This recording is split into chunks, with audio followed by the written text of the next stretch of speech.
రామాయణ మహాకావ్యంలో శ్రీరాముని గుణగణాలు ప్రతి ఒక్కరూ వినవలసిన అంశం.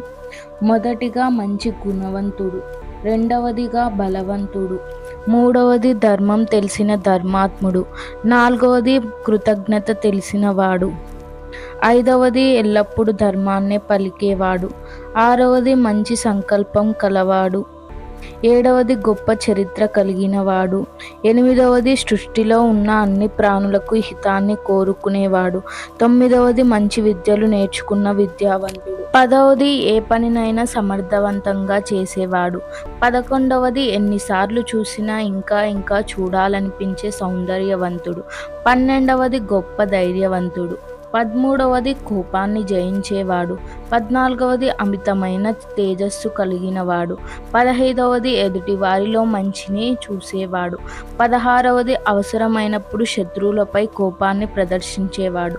శ్రీరాముడు అందరికీ ఆదర్శ పురుషుడు. ఆయనని పూజించడమే కాదు, ఆయన చూపిన మార్గాన్ని అనుసరించడమే నిజమైన భక్తి.